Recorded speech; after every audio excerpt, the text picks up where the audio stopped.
My name is Ryan Rappa. I'm a data scientist based in New York, as LT mentioned. I did Galvanize a few years ago and have been working in data science at a couple of companies, Pivotal and VMware, since.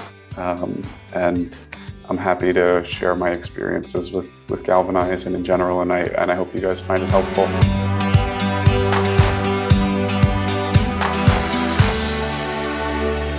I grew up around New York and went to NYU for school, studied political science and economics. So I developed a pretty decent stats background, but no coding background in school. And after NYU, I spent a couple years teaching stats and calculus for the social sciences at NYU Abu Dhabi. After that, I spent almost 3 years working at a think tank back at NYU in New York, where we did quantitative and qualitative research about the UN system and did some consulting work for the UN. And after doing that for a while, I felt it was sort of time for me to learn how to code. It just seemed like the world was moving in that direction. I had some close friends who were already working in tech and working in data science who encouraged it. So I made the leap to Galvanize at that point, and that was late 2018, early 2019.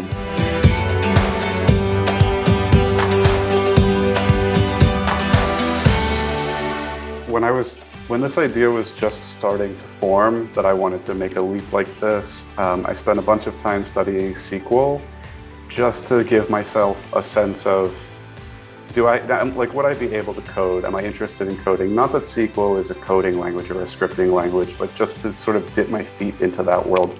So I took a really great SQL course on my own through a site called Mode Analytics. If anyone wants to learn SQL, highly recommend Mode Analytics as one practice resource. Galvanize probably also has good practice resources for it. And I sort of pleasantly surprised myself with how sort of well that went and how much I enjoyed it. Fast forward a few months later, when I really made the decision, I kept practicing SQL a little bit, but I really focused on learning Python and starting to learn algorithms and some of the major data science libraries in Python, because I knew I was going to be tested on that as part of the Galvanize application process. So I took Galvanize's Intro to Python class in fall 2018. And I also worked with a Python tutor in my spare time to really make sure I could get to a level to hit the ground running in the bootcamp, or in the immersive rather. Galvanize also has pre-work on their site that I did to prepare as well, which was really helpful both with the coding side and the math stats side, if that's more of where you need to practice.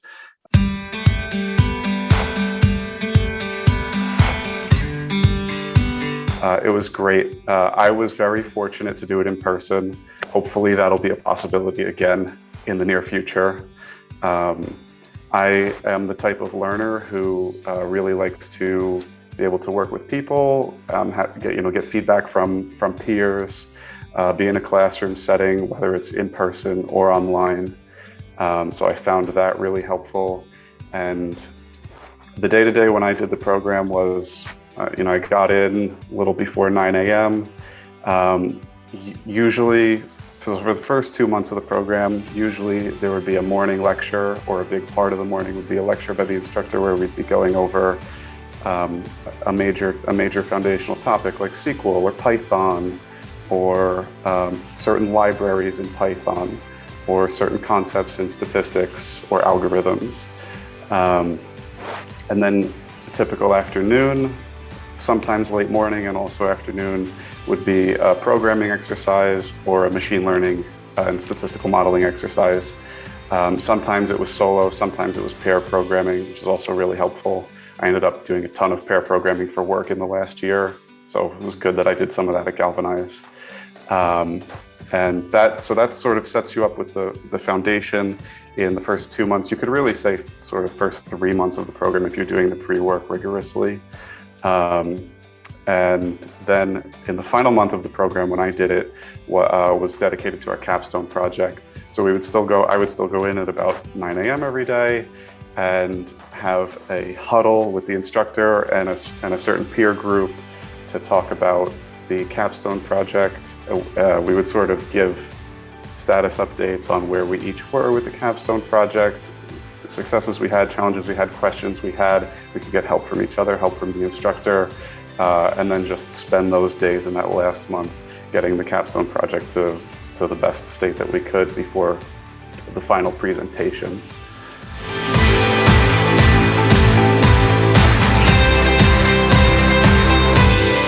So for my Capstone project, I got interested in a project that was sort of inspired by a Kaggle competition, which was about predicting film profitability. So US movies, feature-length films, and scraping and collecting a bunch of publicly available data, like the cast, the crew, the budget, the rating, the countries it was released in, and things like that, to try to predict if it would make money.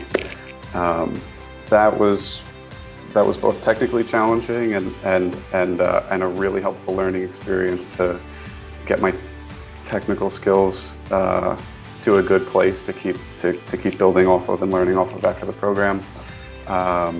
It was also really important and really valuable that Galvanize had us do a final presentation in front of an audience and practice with our peers in the classroom that presentation a bunch of times before the final presentation to get comfortable with that aspect of it as well.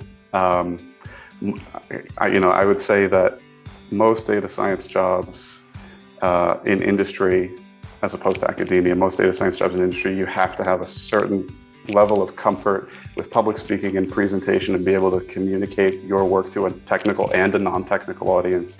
And I think Galvanize did a very good job of building our skills in that area as well.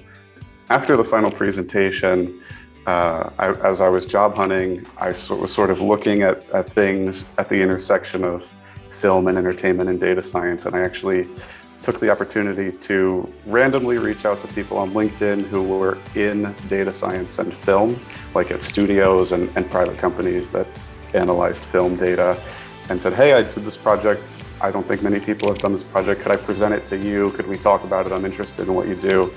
And several people responded to me, really open about it, and just let me hop on Zoom calls with them and present the project and iterate on the project with them till it got to a really polished point that ultimately helped me get a job, because I had to present it in interviews at a few different points.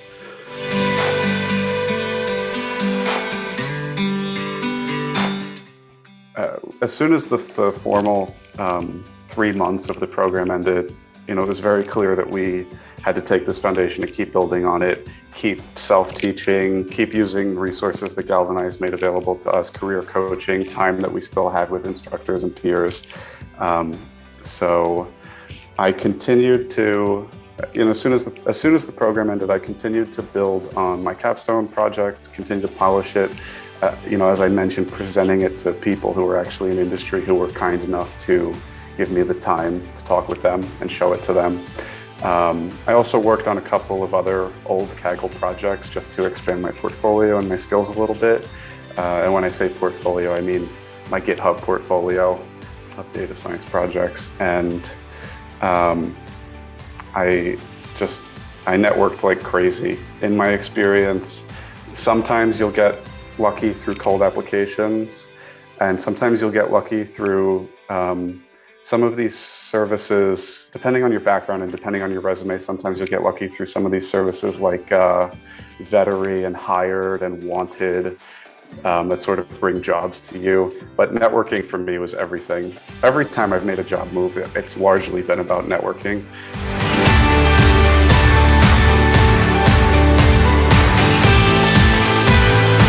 So what I've been doing since I joined Pivotal was data science consulting. So Pivotal, and now where I'm at now, VMware, has a variety of external clients who ask for data science projects. Oftentimes it will come on the heels of the external client buying a database software and then saying, okay, we just data in this database software that we bought from you, and we are sort of interested in this data science project, but we don't have the manpower or expertise or whatever to do it. So that'll be an add-on thing that I'll come in and do. I've done some of that solo and some of that sort of in tandem with other data scientists. And it's been great. So essentially, I've done 3 large-ish projects since joining. First 2 projects were for banks. One was a small regional bank, and one was a huge global bank, where we did a fascinating client attrition prediction project. And then more recently, I've been doing a more of a software engineering than a data science project for the US Air Force, but also brought in the quantitative skills because it involved linear optimization. I mean, the foundation from Galvanize is invaluable. So that first project I mentioned for a regional bank was a ton of pandas and a ton of data visualization and presentation skills, crucially. So, you know, that's 90% came from Galvanize. And then that second project was a classification project. And it was some Spark, which we went over briefly, but in a helpful way. And then a lot of pandas, a lot of data visualization, a lot of scikit-learn, a lot of miscellaneous Python things, a lot of understanding how to interpret and explain models to technical and non-technical audiences, creative feature engineering. You know, the foundation for all of that was pretty well set at Galvanize. The one thing to think about if you get to the point of thinking about a capstone project is what projects do you find most interesting personally and that you'd like to do professionally? Because that'll help set up that foundation. Whatever you choose for your capstone will be your strongest skill set coming out, whatever that involves. So I got lucky that I did a classification problem with a bunch of funky data as my capstone, and that happened to be my second professional project.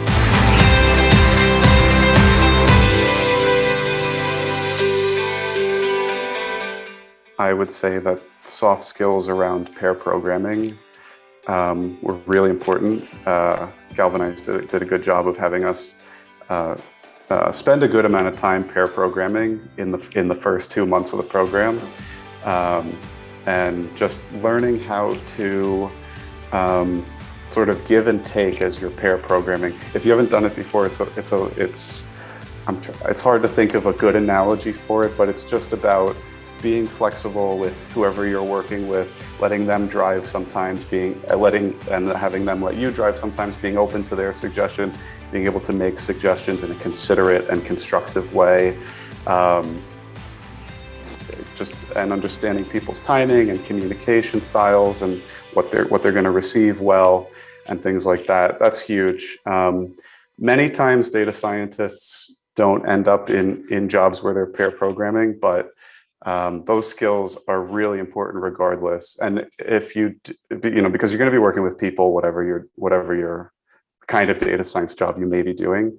And then if you do find yourself pair programming, like I did for the last year, it's hugely helpful. I think Galvanize also did a great job of emphasizing networking and being outgoing about your job search, and being self-promotional, not in a cheap way, not in a narcissistic way, but in just a genuine, like, here's who I am and what I'm interested in doing and how I'd like to help you help the world type of way. And then the presentation skills. As we mentioned, it was hugely helpful to put together like this PowerPoint presentation or whatever. There were some other creative forms of presentations too. There was some interactive stuff. It was really helpful to put together whatever kind of presentation you do, practice that in front of your peers several times, and then actually get up in front of an audience and do that. That's not something I had done a ton of before, except in the teaching context. But this was a little bit different, and it was great practice. So I'd say those are 3 big areas.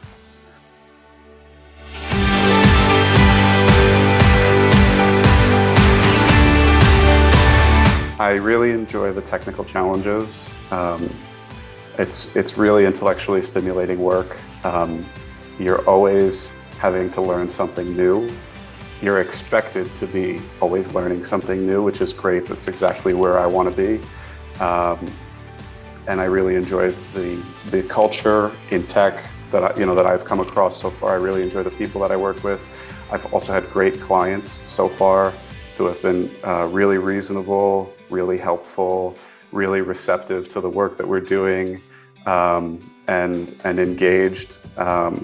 And I enjoy the challenge. I enjoy not only the technical challenges, but also the challenge of communicating technical results to non-technical audiences and helping translate the technical work into dollars and cents. What are the costs and benefits to you, which is also hugely important. I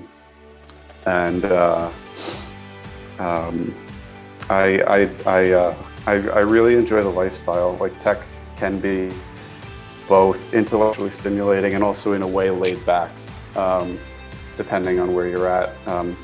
If you sort of establish yourself and your technical skills and your reputation, you can get, depending on your situation, you can get a lot of autonomy very quickly, a lot of responsibility very quickly, and be given a lot of flexibility. So obviously with COVID, there's a huge push to work from home now. But even before COVID, my experience was that once I was succeeding on a few projects, I was getting a lot of autonomy and sort of a lot of support to work flexibly, to and just to have an appropriate work-life balance and sort of deliver projects how I sort of saw fit. Of course, while always being in dialogue with others and trying to do best practices and everything, but without a heavy hand, if that makes sense.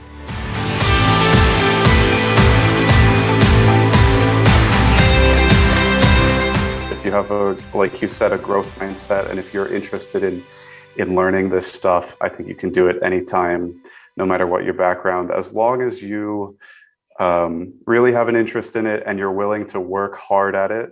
I think anyone can do this anytime.